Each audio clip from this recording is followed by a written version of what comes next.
and welcome. On behalf of European Council on Foreign Relations, I like to express gratitude to all of you that have shown an interest to join us for our event today. It's Friday, and it's Friday afternoon, and the weekend is about to start, but yet many of you found time to join us, and that's great. In particular, I'd like to thank our distinguished panel.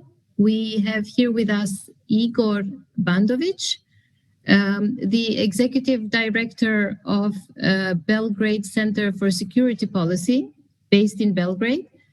Igor has been part of civil society since 1997, initially as a founder of Libergraph, and then he continued to stay in the civil society. He shared his experience with organizations such as European Fund for Balkans, Gallup International, Gallup Balkan Monitor, IOM, UNDP, Belgrade Center for Human Rights, and many more.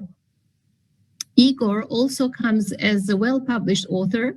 His publications include regional topics of democracy or lack of it, human rights, fragile institutions, and the role of civil society organizations in influencing the policymaking process in the Western Balkans. We are also very pleased to have Dr. Arbëresha with us as the panelist coming from Pristina. Arbëresha is the Executive Director and Senior Fellow of a Group for Legal and Political Studies based in Pristina. As part of GLPS, Arbëresha has contributed immensely to the organization's growth and professionalism through so many positions she held there, from coordinating research in economics, governance, and public administration areas. Arbëresha was also involved in many research projects in Kosovo and abroad, and has been an active member of Economic Research Initiative. During past years, Arbëresha has also been teaching as a professor of management courses at both bachelor and master level studies at University of Pristina.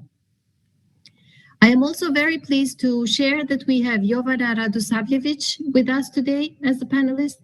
Jovana is the Executive Director of New Social Initiative, based in North Mitrovica. New Social Initiative is an NGO, a newly founded NGO that brings together individuals from Kosovo with expertise in areas of policy research, policy analysis, and policy advocacy. Jovana and the organization works mainly with vulnerable communities, and through their work, they strive for equality and facilitation of open spaces for integration and reconciliation, for dialogue and normalization. Jovana also served as a member of the preparatory team for Truth and Reconciliation Commission of Kosovo. Maybe before I continue, I would just like to go through some of the household chores. So this event, you've probably noticed, is being simultaneously translated in Serbian and in Albanian. And for those channels, please go to the Serbian channel for those interested in Serbian language, and in the Albanian channel for those interested in Albanian. Another household chore is that this event is public and is on the record. So yes, we will be recorded as well. So for those who have no opportunity to join us, they can always go back to our website and check the event. So today's agenda is rather straightforward. We will aim to discuss together with colleagues from the region, with colleagues in the panel, the political events that took place in this year, 2020, in the region, in the middle of the global pandemics, and assess how these events will shape a post-COVID era in the region. So we would aim to focus on some forward-thinking discussions and to look into the opportunities ahead, in particular for the Kosovo-Serbia negotiation process in the regional context. But before we start our discussion, I like to take a few minutes to show a short video, which is a brief compilation of the recently published paper by our colleagues Beata Hucka, who is a visiting fellow at ECFR, and Tanya Lesenska, who is currently with Hertie School of Governance, based here in Berlin, but also a former student of ours, a former colleague of ours here at ECFR. The paper or policy brief, rather, titled Viral Vulnerability, How the Pandemic is Making Democracies Sick in Western Balkans, mainly tackles how COVID-19 crisis has accentuated Western Balkan countries' pre-existing vulnerabilities related to the rule of law and democratic governance, but has not brought about a new political era in the region. The paper will further assess how Western Balkan governments have often taken selective and arbitrary approaches to applying restrictions in responses to pandemic, sometimes using those measures to silence their critics and opponents. The paper stresses the fact that these measures could have the most severe long-term effects of any aspects of the crisis response. They exasperate the greatest threat to the accession process of the Western Balkans, backsliding on the EU's political criteria. Yet, the EU seems less inclined than it was once to allow Western Balkans government to get away with democratic backsliding just because they align themselves with the bloc geopolitically. So the video and the policy brief, we hope, will serve as a food for thought for our discussion today. Just before we start playing the video, I want to ask everyone to go to the off channel in order to listen to the video. So I think now we're ready for the video, and then we come back to start the discussion in the panel.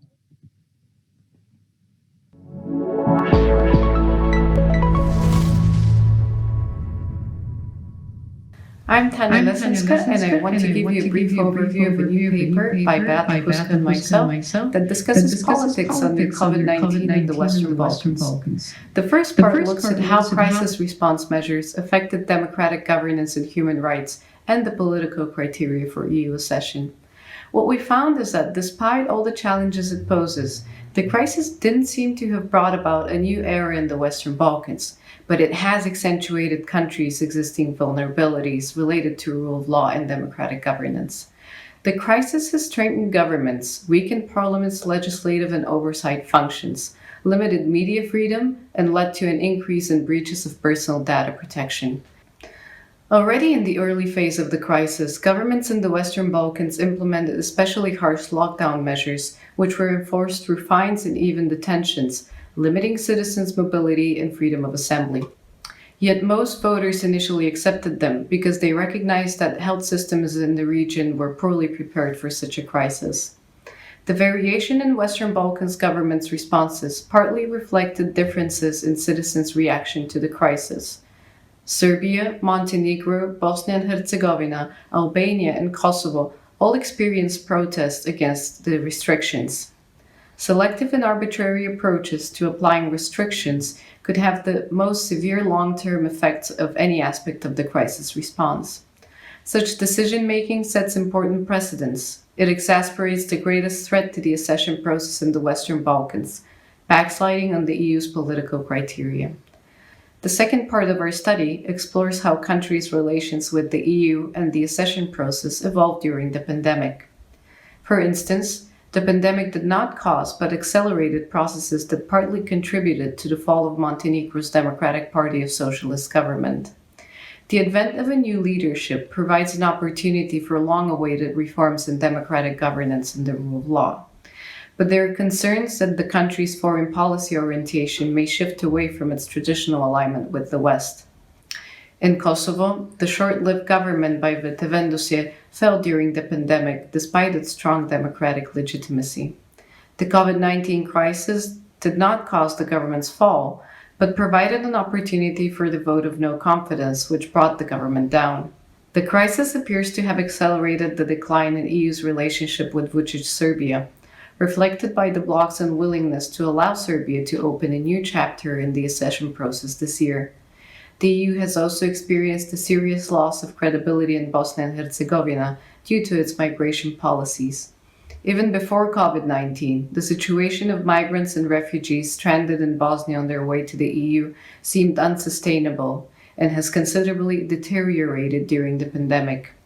Montenegro, North Macedonia, and Albania all made some progress towards accession, yet North Macedonia has suffered a setback in the opening of accession talks by Bulgaria's veto. Overall, we find that today the EU seems less inclined than it once was to allow Western Balkan governments to get away with democratic backsliding just because they align themselves with the bloc geopolitically. What we recommend is that the EU should welcome political changes that promise greater democracy and adherence to rule of law, while continuing to pressure governments across the region to make progress on these issues. By contrast, the EU should neither allow nor shun authoritarian governments to make progress with accession simply due to their geopolitical orientation. This is the only way to counterbalance the democratic backsliding that has accelerated during the COVID-19 crisis.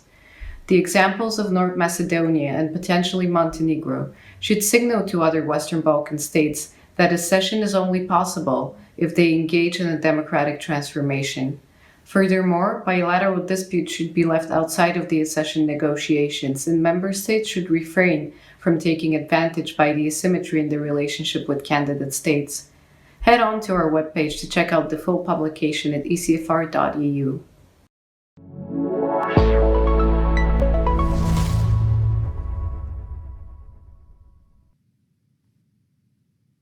Well, that was a great presentation of the paper that, as Tanya said, can be found in our official website of European Council on Foreign Relations. I think Tanya laid out really concisely that the pandemics, although has stressed the health institutions all over the region, has also brought into the surface simmering problems, especially the challenges to the democratic practices in the region. I'd like to turn to Igor first. Igor, how has the pandemics affected the region and Serbia in particular, as we have seen a lot of changes, in fact, in 2020, elections, proclamation of emergency state, and so on and so forth. Could you just walk us through of how have you seen the pandemics affecting the political processes and the overall functioning, institutional functioning? Thank you, Engjellushe. I'm really glad to be here with my dear colleagues from Kosovo and all other attendees of this event. And thank you for this question. I think that we can say couple of, points here when we are talking about the region fighting pandemic since February. Before I really talk about that, I want to mention only that I will be speaking mostly about Serbia, but I will mention and I will have illustration from other countries as well. First of all, what we had is, I think, unprecedented public health issue, and we are still having it. So this is not yet over, and it is, I think, far from over. I think most of the governments introduced the restrictions. In the case of Serbia, it was state of emergency, where actually what we had for 3 months, there were breach violations of human rights of citizens.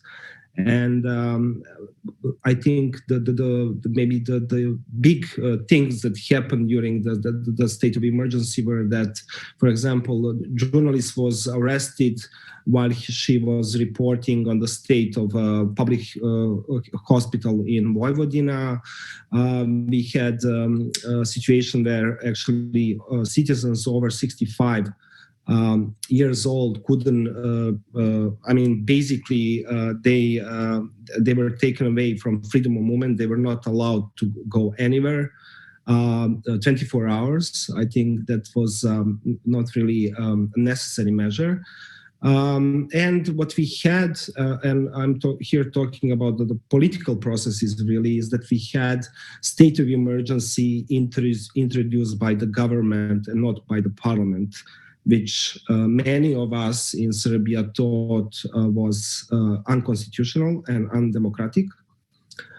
And basically what we had during this state of emergency, which was, and the restrictions which were harsh, we had very, and in retrospective, not so many cases really of the infected people, and not so many deaths as a result of COVID-19.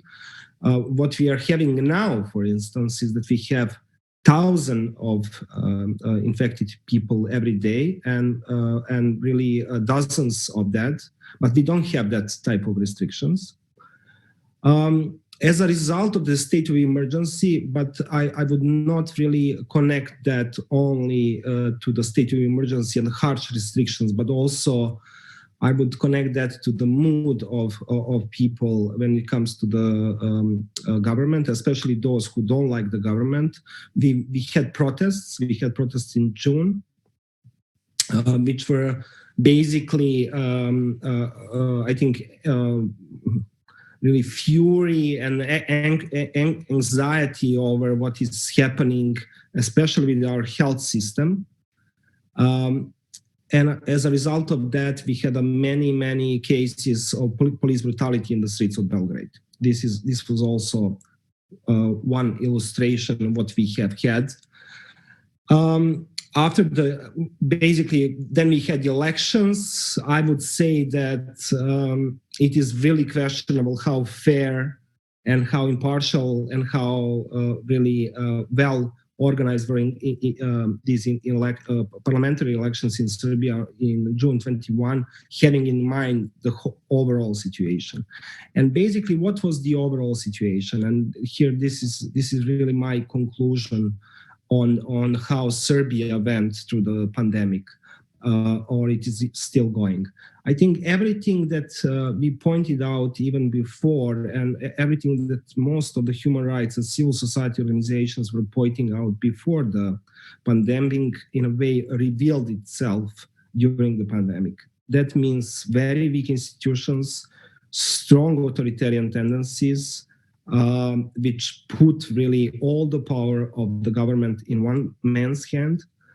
And additionally, I think that very weak checks and balances provided that many of the freedoms that we thought we won during the Milosevic years and after the fall of Milosevic were basically again challenged.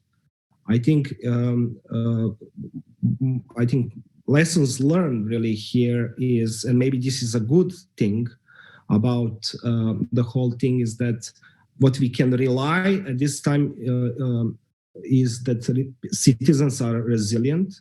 Citizens, not institutions, are those who are in a way fighting back these retrograde political processes.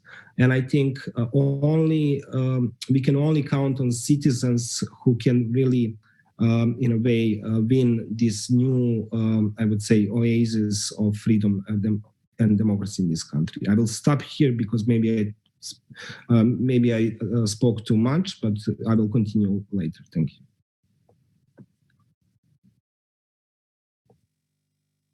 Thank you very much for your reflections from Belgrade. I'd like to turn to Arbëresha, who's sitting in Pristina.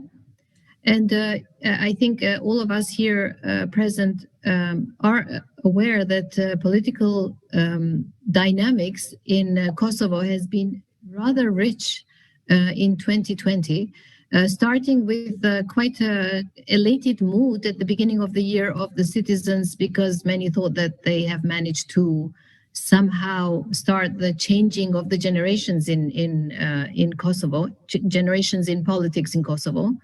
But that was short-lived because as of, I think, end of March, 2 months into the new government, the government was brought down. However, not as a cause of the pandemics, but through various engineering of politics. But anyhow, Arbëresha, could you maybe just elaborate for us the current political scene, because the political scene continued to develop in a rich and innovative way in Kosovo.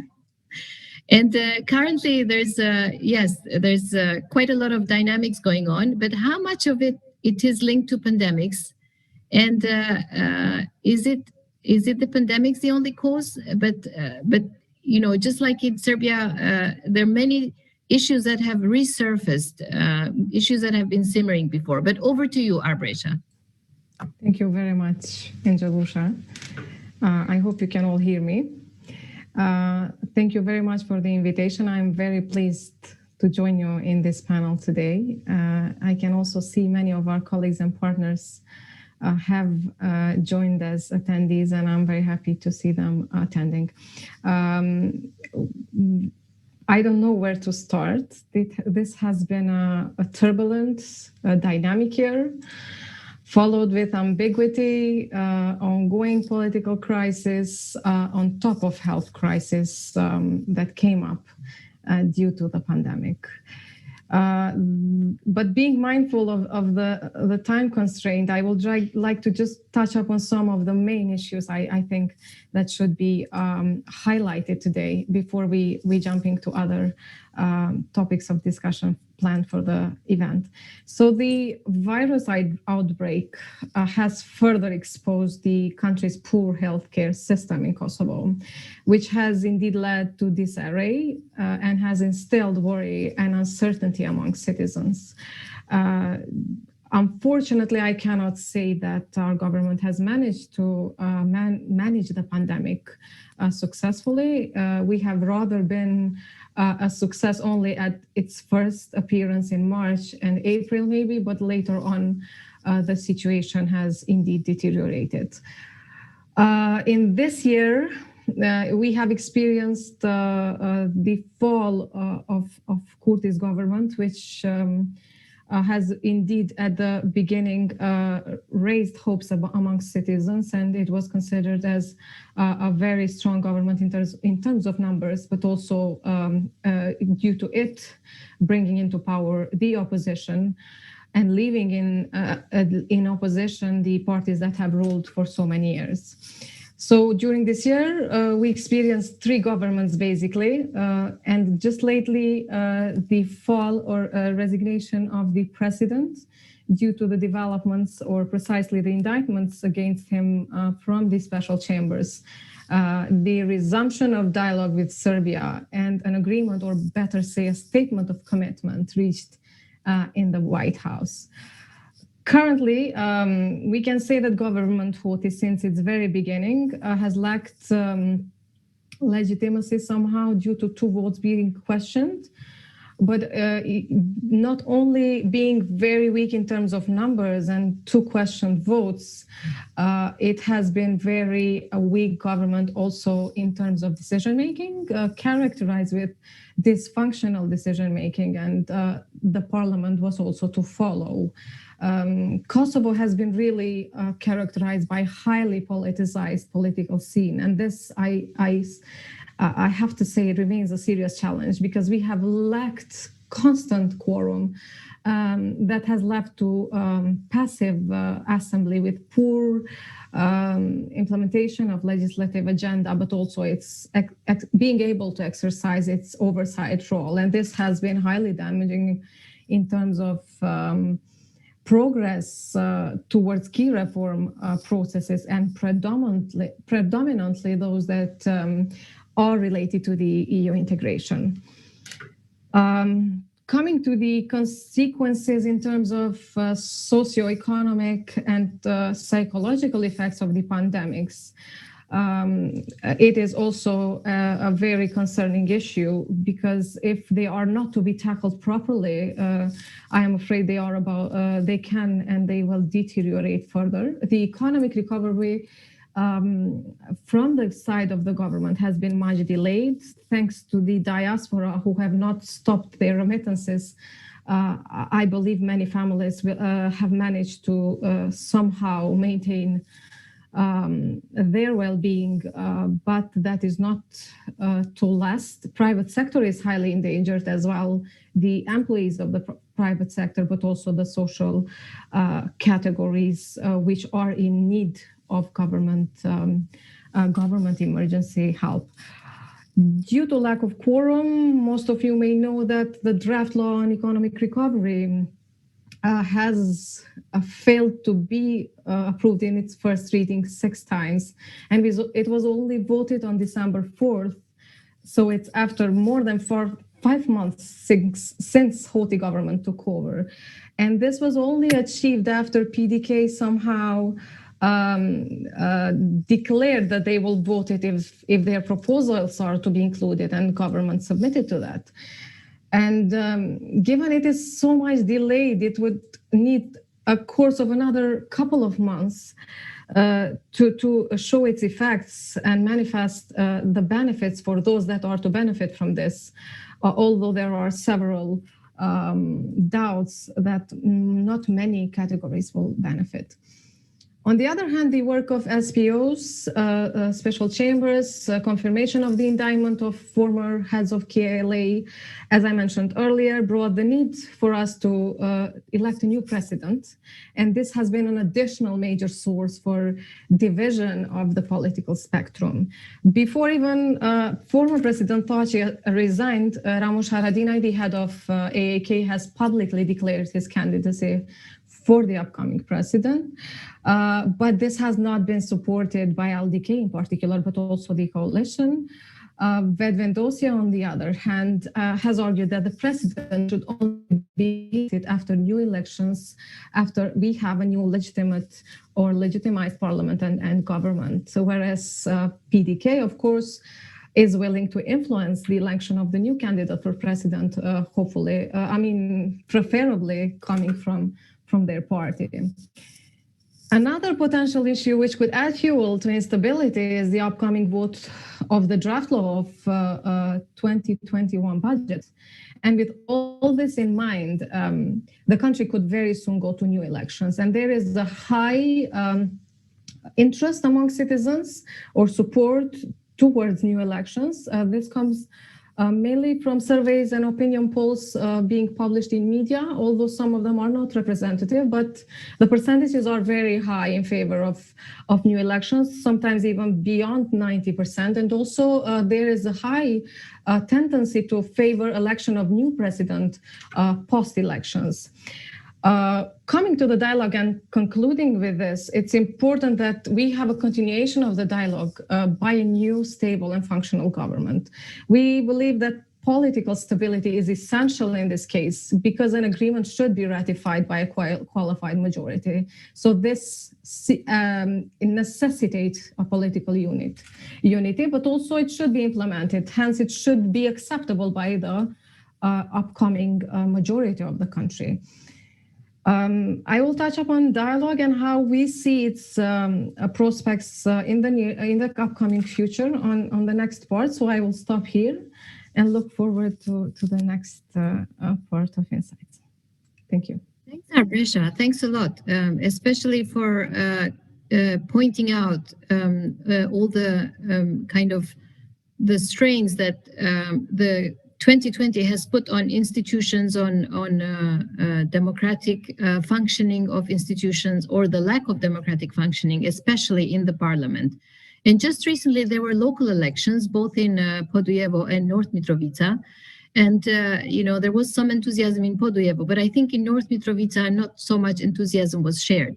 And on this note, I like us to focus a little bit on the Serb community in Kosovo, and we're very glad to have Jovana Radosavljevic here with us. Jovana, can you share with us the state of the Serb community, especially bearing in mind that the Serb community is the centerpiece of the negotiation process, but we don't hear original voices so often. So I think it's great if you could just run us through the state of Serb community in the wider aspect, meaning links with Serbia, but also in the narrower aspect, so to speak, the interinstitutional cooperation in Kosovo, and what role is there for the community in general? Jovana, over to you.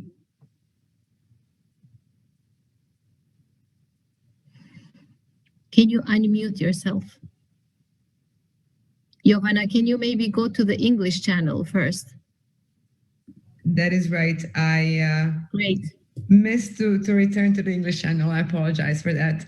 Well, thank you so much for the opportunity to be here today and reflect on the post-COVID era in what we can expect in the Western Balkans and in Kosovo. And the previous panelists kind of gave a very good observations on the situation in Serbia and in Kosovo. So I will now try to go a bit more in depth, focusing on the Kosovo-Serb community, which is kind of in between the two. So it's a very, very complex situation and position this community is being in. I'll try to shed some light on it. We did have the recent elections for extraordinary elections for the mayor in North Mitrovica. They were not as exciting in Podujevo. I don't think any elections are exciting in the Kosovo-Serb majority municipalities anymore, because since 2013 and the Brussels Agreement and the first municipal elections that were consequently held, the democratic capacity and political pluralism has been slowly dying off, and now you can say it's pretty much non-existent. So we have one political subject, one political party that is on the central and local level positions. From the 10 guaranteed reserved MP seats for the Serb community to 10 out of 10 Serb majority municipalities, government institution positions, and so on. So it was actually very much a kind of expected result. I think the biggest problem was to have the highest possible turnout because the people are generally lacking this enthusiasm. But this community has been in the past period, and I think if we reflect specifically on the period after 2013, in a very difficult position, because it was never really an active part of either the negotiations in Brussels, but also not actively consulted or involved in the implementation process as well. So this community is very much on the receiving end on what the expectations are coming from Belgrade and from Serbia. And this could be seen, in a very narrow example of, how the pandemics was handled in these areas, because we have, the Kosovo Serbs have, especially in the north, have faced and went through the integration process. And you can say now the north is mostly integrated, and the Kosovo Serb in general in Kosovo is mostly integrated, but we still have institutions like the healthcare institutions or educational institutions that still function under the Serbian system, which is something that has not been really tackled in Brussels.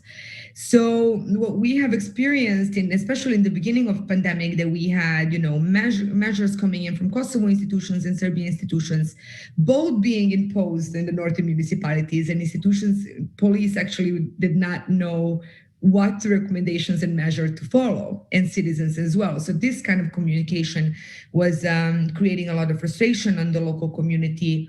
But then on the other hand, you have this community being treated in the Serbian system. But overall, the information sharing coming from the Kosovo institutions in regards to the pandemic was very limited. It was either missing, it was either late, or the improper when it comes to translation in the Serbian language. So yes, in general, Serb community is a community without really historically not much agency. It was very much dependent on the decisions and dynamic between Belgrade and Pristina.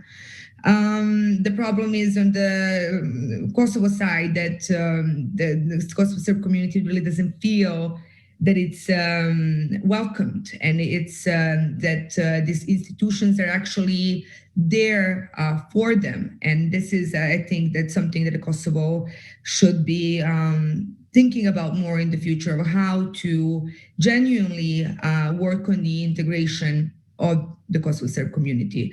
But on the other hand, there is this big tie and strong ties to Belgrade, starting from the only identity itself, but also the other ties, like as I mentioned, through the healthcare, education, but also through the public administration, employment, salaries, pension system, social giving, and investments that are coming in that are making people either directly or indirectly dependent on this. So what is making the biggest frustration, I think, in this is that the local community was not really consulted in any phase of the process. It was even when it comes to the political representation, it really doesn't reflect, the needs of the citizens, and the political representatives now are not really cannot be held accountable by the citizens.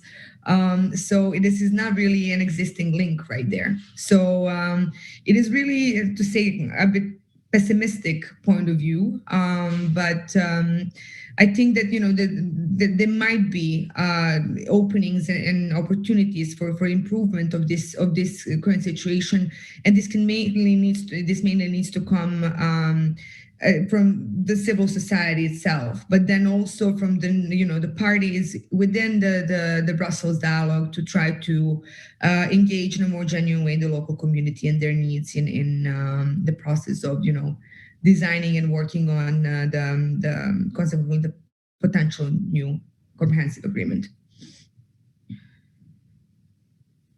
Thank you, Jovana, especially for the last point. I think there has to be a way where the voices of the Serb community, not just in the north of Kosovo, but in other areas of Kosovo, is somehow brought to the table of the negotiation process. But before we delve deeper into the negotiation process, I would like to ask our participants if they have a question. They can already start putting their questions in the chat function. Yes, I would now like to turn to Igor again.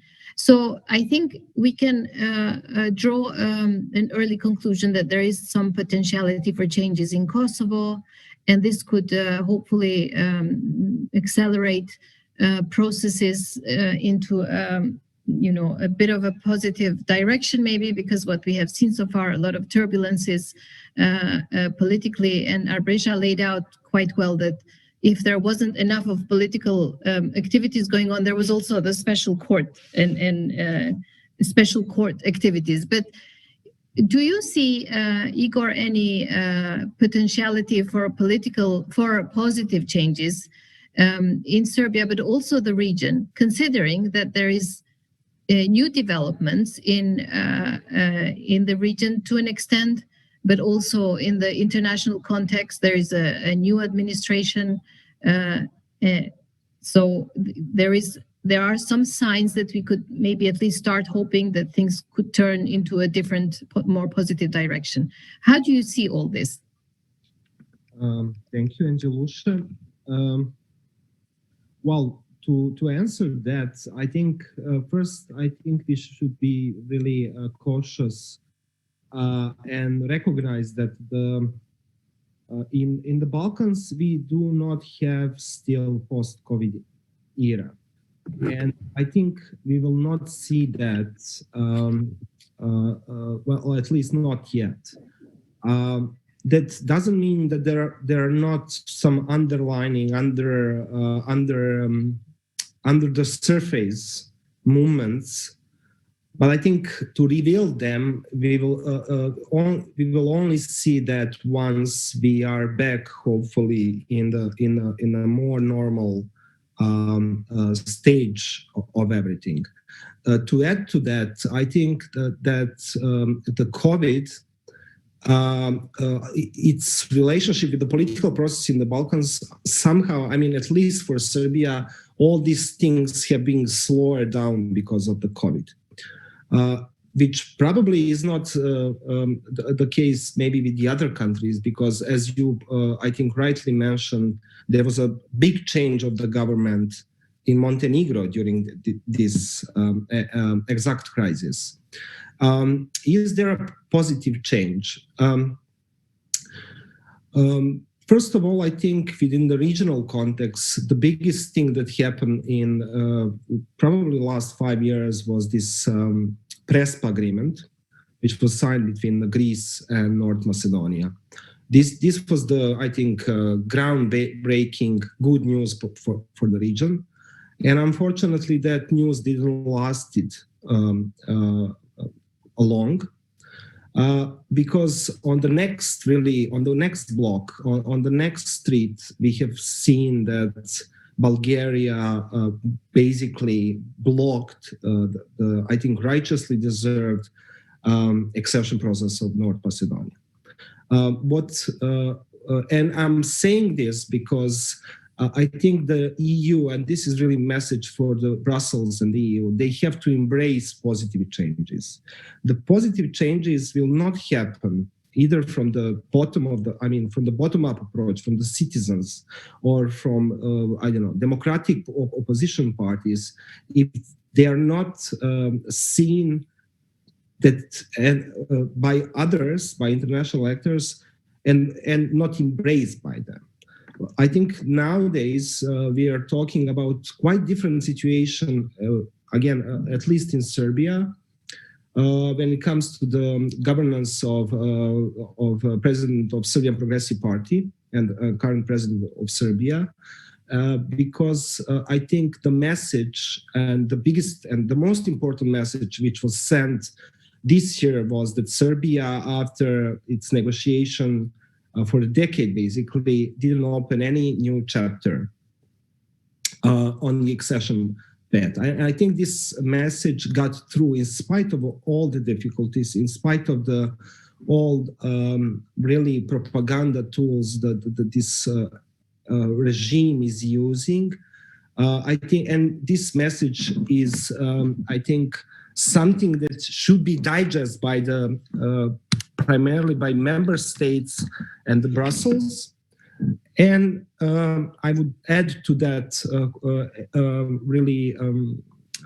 a quotation now soon American new administration, because I think that these maybe positive winds that are going to blow from Washington will, I think, particularly look at those areas in the world, and including Europe, where actually autocrats had its in a way strongholds, and Serbia is definitely one of them.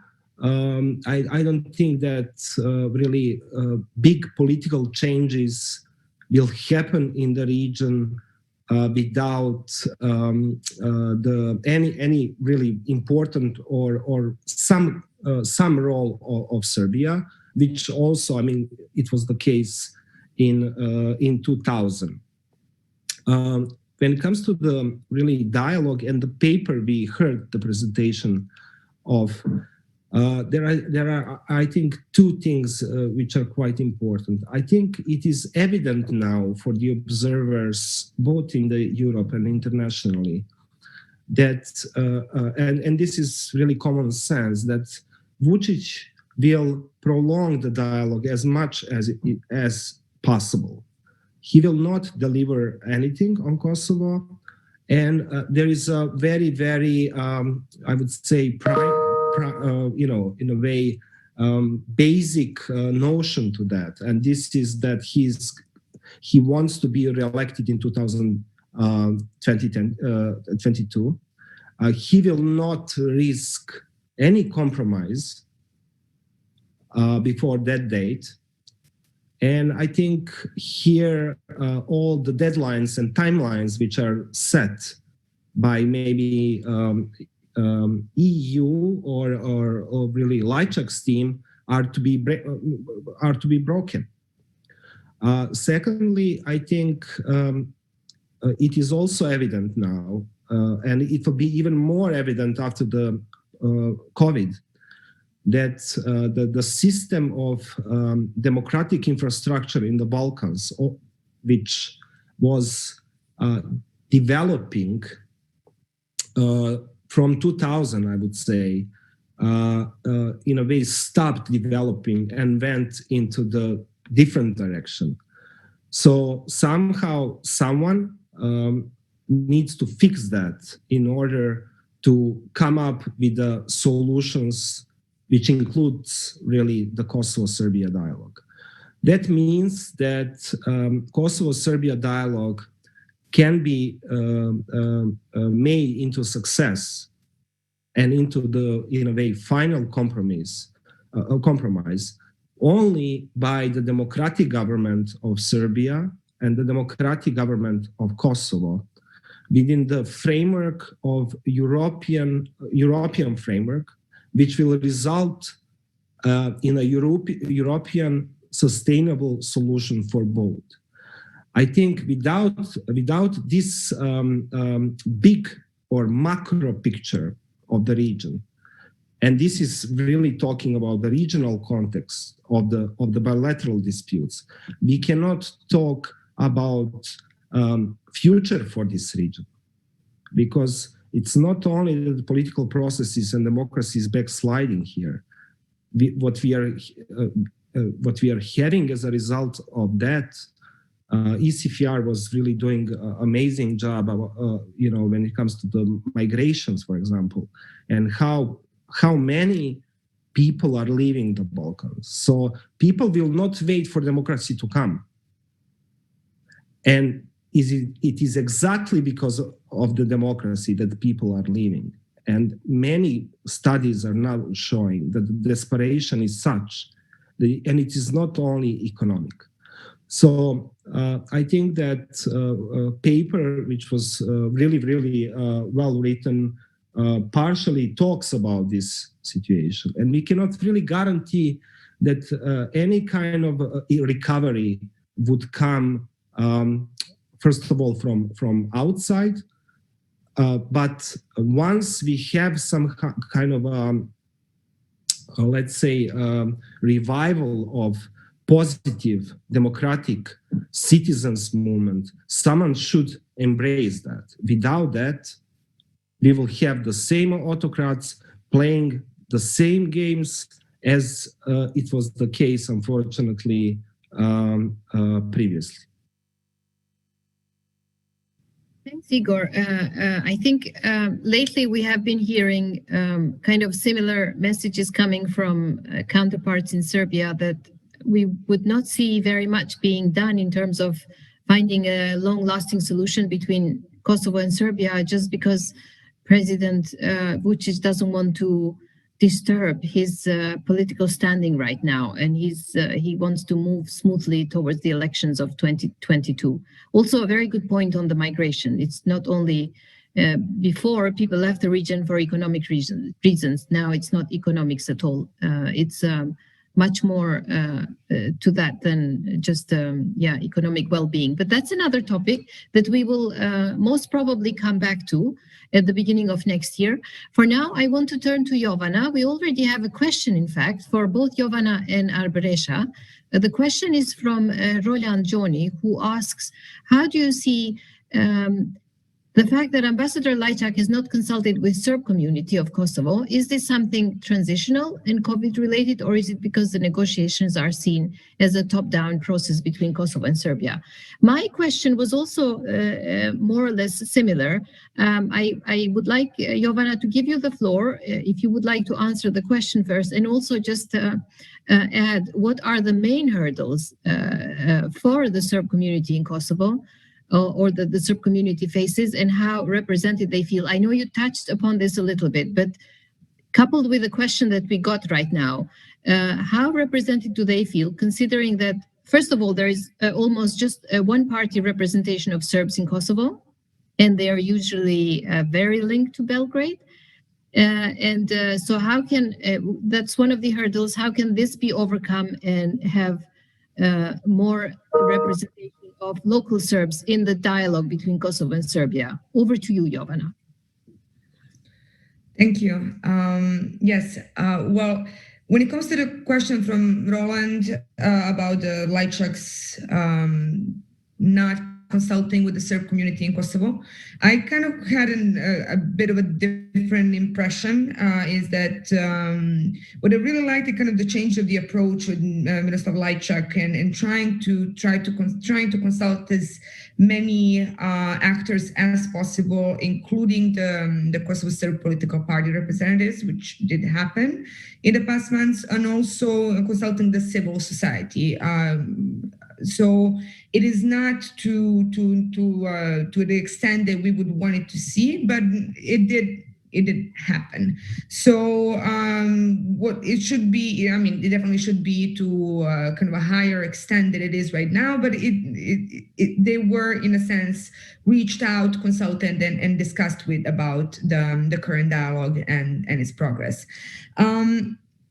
And yes, the negotiations are seen as top-down because they are in a way top-down, and they do happen between Belgrade and Pristina. And in the end, you can say that it's understandable that the local community is not being consulted in the entire process. And yes, there are specific, delicate parts of the negotiations that cannot be shared with the public and so on. But the problem here is that the whole Brussels process and the Brussels agreement that was already signed put in the focal point the Kosovo Serb community and their integration in the Kosovo system. So it is very problematic in a sense of not consulting the specific community and then imposing the specific solutions that you come with. And I would try to give an example, and it kind of really builds up on the second part of the question from Engjellushe, is that when in 2013 we had the Brussels agreement, and one of the points was that the municipal election should be held in the entire territory of Kosovo, meaning including the 4 northern municipalities that previously operated within some sort of a hybrid Serbian system. The local community was very much not for it. And not only the local community, but the political leadership that existed at the time. And there were actually different kind of different actors existing in the Kosovo Serb community. So having the local community very much uninterested for the whole integration process, there needed to be, it was needed to make sure that this actually happens, that the elections do take place and that these municipalities are being formed. So in a sense, different sides committed to this, and Belgrade committed in a sense to make sure that this happens, and it created and kind of endorsed Srpska Lista, which was back then the citizen initiative, and now it's a political party. But then there was still not enough just to create this political actor that would go into the elections because then the turnout would be so low. So they needed to use other mechanisms around this to make sure that they bring people together to go out and vote. And I speak about the situations of the work commitment to go to the elections and different methods of coercion that occurred at the time. So to make actually the elections happen. And over time, this coercion methods actually started constantly increasing. And what we did from the period of 2013 to today is this constant democratic backsliding when it comes to the Kosovo Serb community, and literally the non-existence current of any political pluralism. Because in the time, we only give an example of the 2 assassinations of the political candidates for mayors in North Mitrovica, cases that were never resolved and probably never will be, and other kind of more, to say, subtle methods being used that actually pushed people away from being politically active and criticizing and opposing the Srpska Lista. So they were either withdraw, or join, or they would actually leave. So it really created a very small maneuvering space for the community. So if you would expect that in the current circumstances, it's really hard to see how this can be changed. I think the current situation with Srpska Lista and the Serbian representation in Kosovo is very much linked to the current government in Belgrade. And it is really going to depend on, if there comes a change in the government in Belgrade, we can maybe expect opening some of the space for political participation when it comes to the Serb community in Kosovo. But I mean, it doesn't really seem likely at this point in Serbia. And then the problem is what we have in Kosovo really is that we have this, concept of ethnic parties, which is on one way good and the other way it's bad, because you divide, the political activity based on the ethnic identity. And then, you have parliament of 120 seats, out of which are 10 reserved for the Serb community. And me, as a Kosovo-Serb, I am supposed to have 120 representatives in the parliament, but in the public it is perceived that I have only these 10. So this is, the very much of a problem, and this lack of possibility of aligning based on the ideology, on the program, rather than aligning on the ethnic lines. So, but in this way, the representation and the guarantees are there for these communities, not only the Serb community, but the other ethnic groups, to actually have the political representation in the Kosovo government. So it's kind of a two-edged sword that we're seeing, which at this point still are necessary in order to have at least some sort of political representation when it comes to non-majority communities in Kosovo. So I hope that answered the question. Thanks, Jovana. Thanks a lot, especially for pointing out that there is so much ethnic division in politics, but also in daily life in a country that is supposed to be multi-ethnic, as per internationalist community point of view. But I'd like to turn to Arbëresha now. Arbëresha, there is a similar question posed to you by Roland, and I also like to add to that.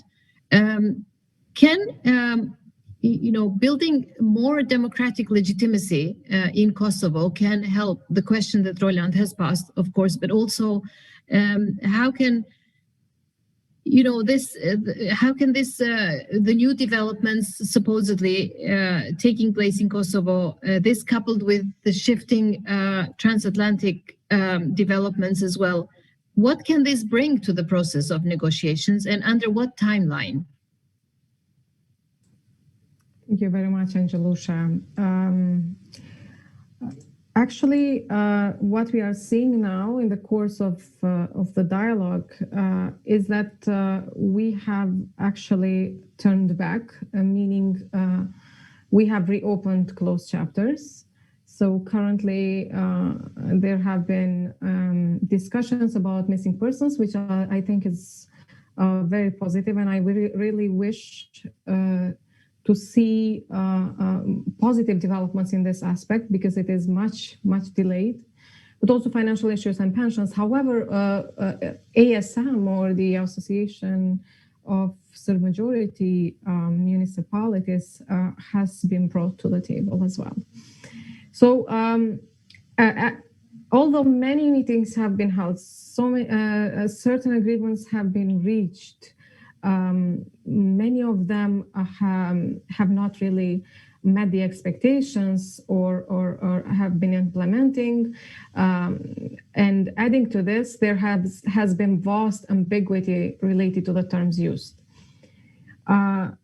The ASM issue, but also previously the potential border corrections between Kosovo and Serbia, I have to say that all this being also done in the framework of EU integration have triggered loss of confidence in the dialogue, and also have instilled frustration among the public.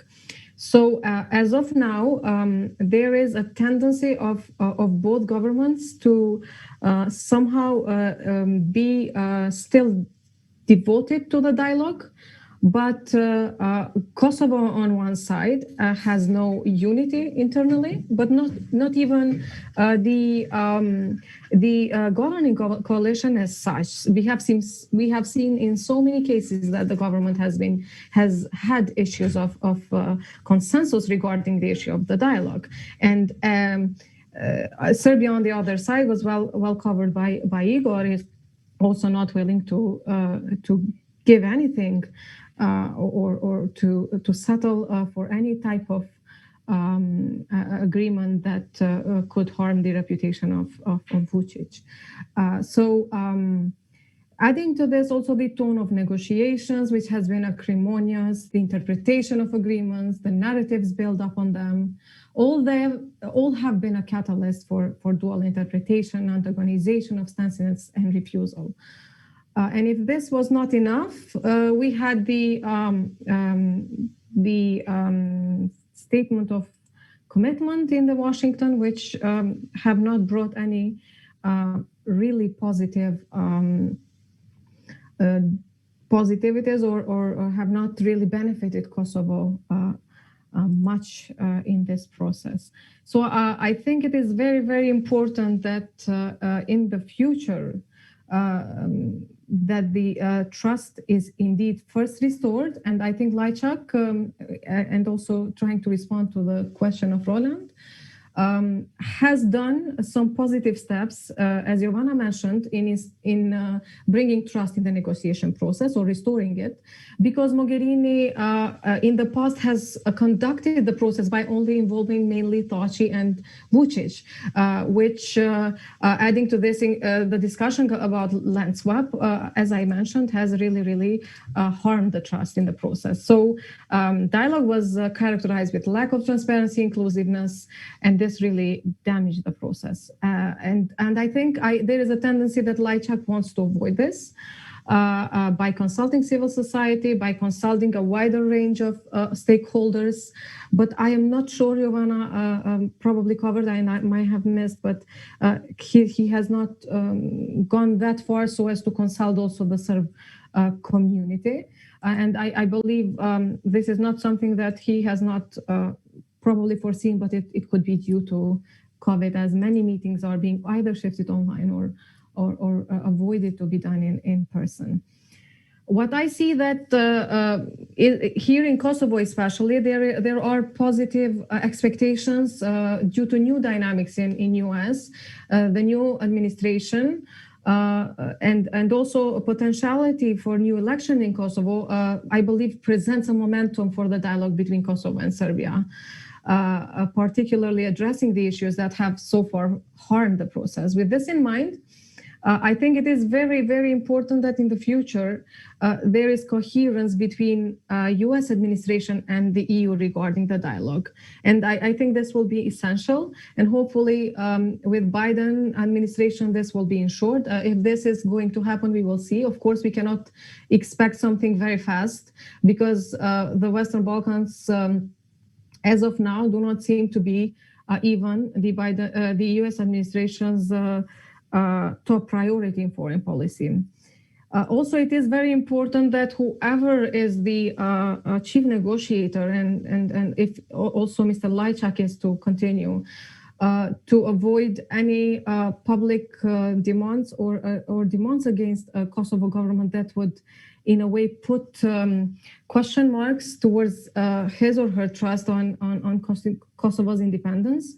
Lajčák's request to change the constitution or possibility of changing the constitution in Kosovo has really raised debates, as it has publicly put forward the potential of constitutional or constitutional changes, which, considering what the agreement includes, it would give non-majority communities a constitutive position in the public life, which would mean offering a maximum functional autonomy. And this, without doubt, of course, would harm the functionality of Kosovo. Rather than concentrating how to design territorial autonomies, we believe that models such as ASEAN, which based on the previously reached agreements are not based on EU values, we believe one has to focus, and this also relates to the issue of Serbs in the north and the issues that Jovana raised.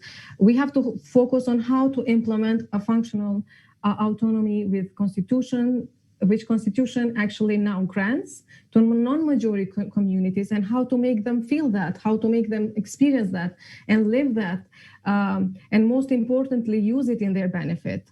And I believe that our constitution, this has all been designed by the most advanced human rights expert, President Ahtisaari. So it is very important that we implement the ethnicity features that Kosovo has, and be careful not to push forward those that would further fuel monoethnicization and even deteriorate the issues that we have. And it is very important that in the future, we keep in mind two things.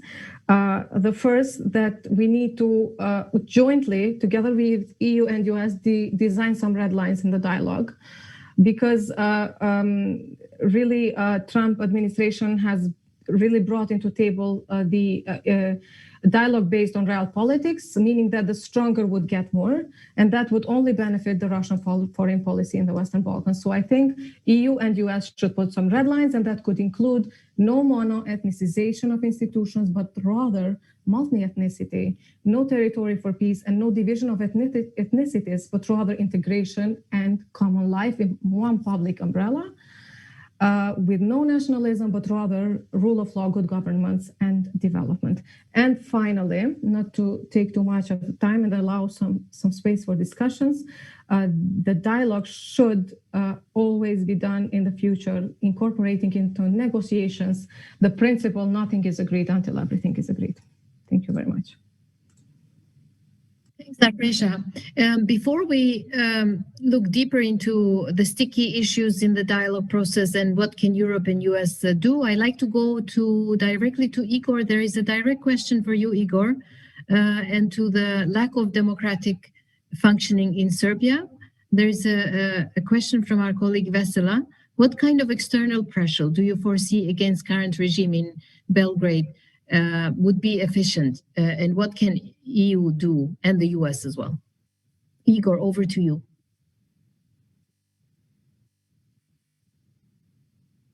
Maybe you want to unmute yourself and maybe also... Yes, sorry. Put yeah, great. Sorry. I think, thanks for the question. I think now, it's not matter really of what kind of external pressure against current regime in Belgrade is efficient or not. I think the question is really how much necessary is to do so. And if you look again in the regional context, and if you want, in European context, I think Europe as it is and in shape it is now, and with the structure it has now, and the member states it has now, I think it is too luxury to accept that we have a country in Europe, in European continent, where actually elections are not free and they're not fair at all. And I think that kind of Europe, is not really what we have for the vision of Europe and European Union in the future. And we have that. So if you look at that, and if you look at, for example, what colleague Jovana was talking about, the results of the elections in northern parts of Kosovo, you will see that, and this is really lessons learned from the Balkans, and I think from the beginning of the wars and the end of the wars, that you cannot make and negotiate quick fixes with strongmen. These things turn to be its opposite.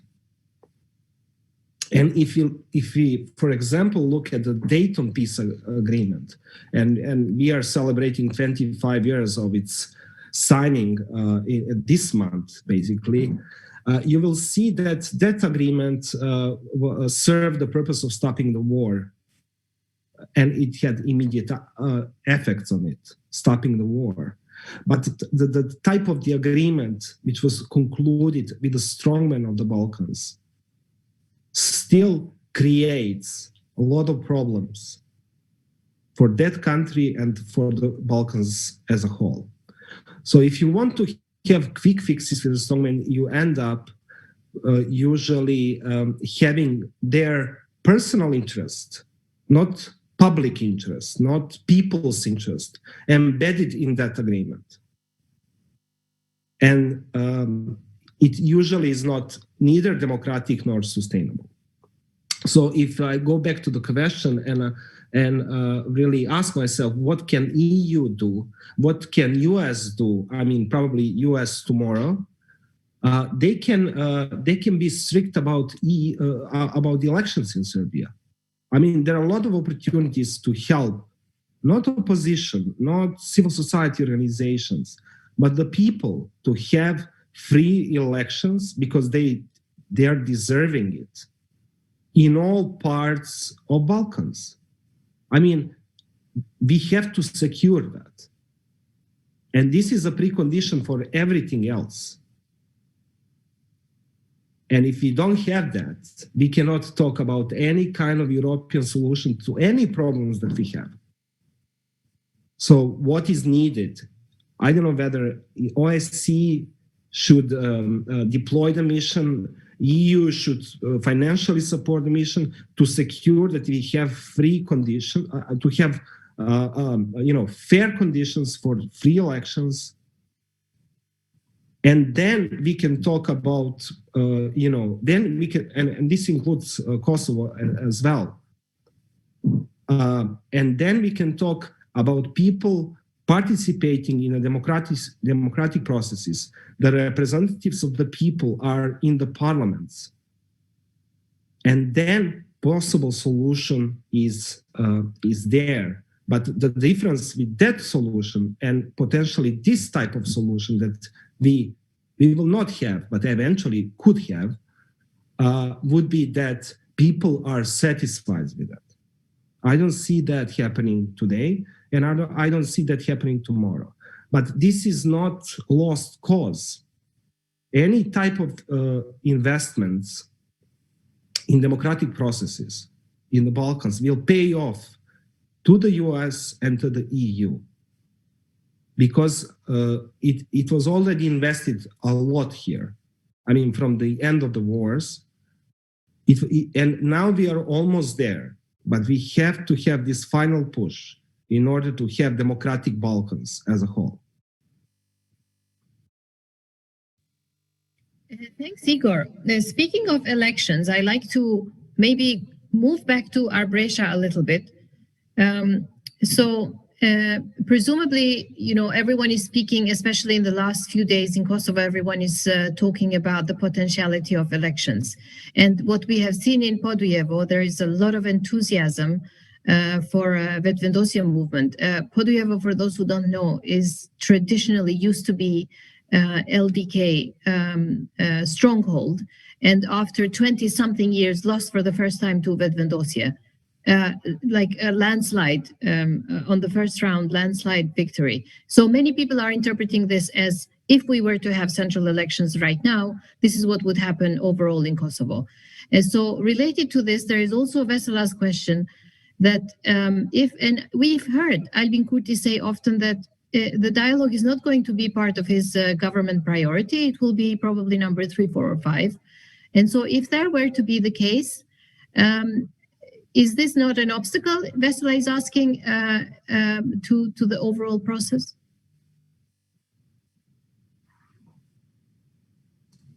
Yes, thank you very much for the question. I think all the opinion polls, but also representative surveys are showing that Vetëvendosje is leading the polls. Basically, it will be one of the political parties to win the elections.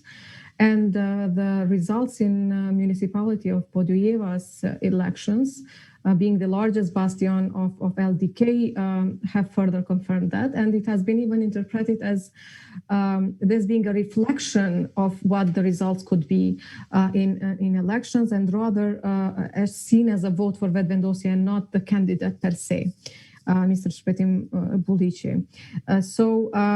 With Mr. Kurti and Vetëvendosje winning the elections, of course, we have first the issue of forming the government. So it depends on numbers. If Vetëvendosje will win a majority, of course, it will be able to form the government by himself. But if not, it will need a partner. And it all depends on the numbers that will come up after the elections. And also, we cannot rule out the possibility that other parties will join together, as they did in case of Hoti, and form a government, a new government. So it all depends on the numbers. However, Vedvendosya is seen as the winning party. If it is to form the new government, I think what the Kurti's approach will be rather different from what we have heard him publicly say and discuss in either debates or in public appearances, is that he will not hurry and he will not rush towards the dialogue. And what he meant when he said that is that, of course, we cannot set aside the dialogue. It's an obligation that we have committed to in the integration process. And of course, the pressure will be present from both EU and US. And I don't think he can escape from that. And there is not indeed a tendency to escape from the dialogue. However, he wants to take things from scratch, meaning that he wants to design a platform and red lines, and also hopefully, if that's to be true, to achieve some political unity and consensus on the matter of the dialogue. So I would expect Kurti to rather make it harder for EU as facilitator, but also involvement of US in maybe moving forward swiftly and fastly as it has been required by previous governments, but not in a way him not willing to continue the talks. And I don't think that is even possible, even if we want to. Thanks, Arbëresha. Before I move on to the question of Susan Lafay from Foreign Office, from British Foreign Office, I'd like to add, Arbëresha and I yesterday were at the same event organized by Group for Legal and Political Studies, and one of the panelists, and this is related to the question, to the upcoming question, one of the panelists mentioned, referred to this hype that now that there is a new US administration, things will turn positively for Kosovo because US really supports Kosovo, so on and so forth. So his remarks were that Kosovars should start to understand that EU, together with US, have their own interests in mind, and maybe sometimes EU has even more the interest of Serbia in mind rather than Kosovo. So of course it's a bit of a bleak view, but it kind of left an impression on me because yes, we have seen interference from US. We have seen maybe a lack of leadership coming from US. Although during all this time, there has always been a strong US ambassador in Kosovo interfering in, there are a couple of very public cases of choosing the president directly, so to speak. I mean, not just directly, but there were cases with Pazzoli, President Pazzoli, when US ambassador intervened. There were cases from President Atifete Ayaga that, customary kind of knowledge, evidence is there that there was an envelope coming from US embassy, so on and so forth. There is a very strong US presence, always has been. The point being here is that should we really, expect that things can move into a positive direction just like that now with the new US administration? And what can, more specifically, what can EU and US do to help the processes, but in particular to help affect changes in the dialogue process? And then if you if you can maybe combine it with a question and a comment coming from Ivan Đurić also as a comment to Igor's remark, that where he says the chicken and egg dilemma, democracy in our countries on one side. So how can democracy then, if we were to believe that there will be more democracy in our countries, but at the same time there are potential ethnic conflicts, there's a lot of nationalism, and of course, rightly so, Ivan is asking, is worth a wait for another 10 years? Anyhow, over to you. Maybe I start with Jovana now. Just to unmute myself. I mean, when it comes to the EU and the US role, when it comes to the EU, I really do see kind of a positive change in the approach rather than it was before with Mr. Lajčák. And the positive thing is also that, the new topics have been emerged within the dialogue and which are actually quite important. Speaking of, generally international justice, the missing person issue, the IDPs, the property issues, and so on, is something that it's long overdue to be tackled. So I believe that there's definitely definitely a positive thing to see. But when it comes to the U.S. involvement, I mean, with the change of the administration, it is yet to be seen of how this would reflect on their role. But they definitely, even with the letters of commitment in the couple of months back, I think it's still also kind of a good sign. The focus on this economic cooperation, which it should be kind of an important focus in the future as well. What I think it's like that we really see that Kosovo is now is kind of on a crossroad, really. When in comparison to Serbia, that is kind of stuck with one leader and one government, and this leadership generally very being tied to the past and the past periods of so in Kosovo we kind of have now finally a movement in that sense of the work of the specialist chambers, the indictments happening, the change of the kind of the popular support of the leadership, that is kind of pushing itself away from the war wing and looking for kind of different alternatives, is something that is kind of giving hope that when it comes to the change of the approach in Kosovo. So that's why I don't I'm trying to kind of connect to Ivan's comment on the chicken and the egg dilemma. I think the problem is that why we were stuck for so long in this whole frozen conflict, and it was constantly being reheated with different inflammatory statements from the political leadership, is because of the political leaderships we did have in Belgrade and Pristina, who were very much linked to the periods in the past that we now are trying to move past. So it really the biggest responsibility lies on them, and the kind of narratives and the messaging that we really received and how it reflects on the ground. Because you would have on one side this whole dialogue process and this whole top-down kind of approach, but then what really is important is what is happening on the ground, is this actual improvement or relation normalization between the communities themselves, which cannot really move forward if you have the inflammatory rhetoric constantly and this incidents happening that are having a direct spillover effect on the population. And I'll give one example of how dangerous that is. And it's like you have the Mitrovica North, which is a divided city, and but what happens is for years now is that have the constant movement of Kosovo Serbs to the south to one of the big supermarkets to shop for goods because they have more choices, the prices are better, and so on. And this actually worked perfectly because the economy actually started improving so much between the ethnic groups. But then the taxes were imposed by Haradinaj, and this stopped.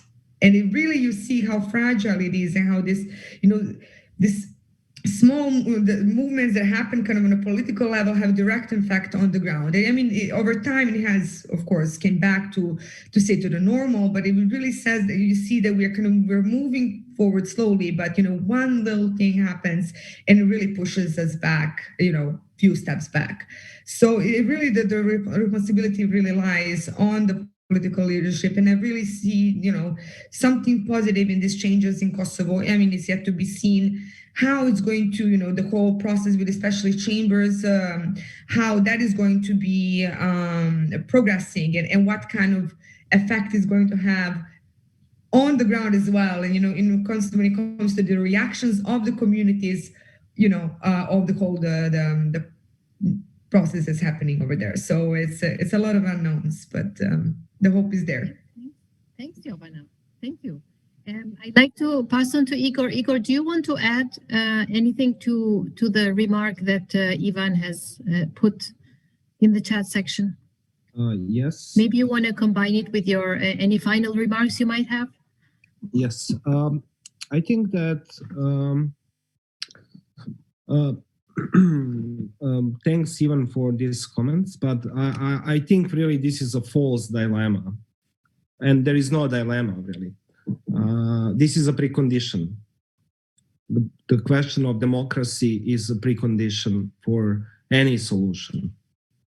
And this includes, and when we are saying democracy, it means really democracy from the local level and central democracy, the institutions to be enough democratic and represented adequately to come up with a solution. I think that we should not wait for 10 years for this. Again, using the example of North Macedonia, the new government which took over after Gruevski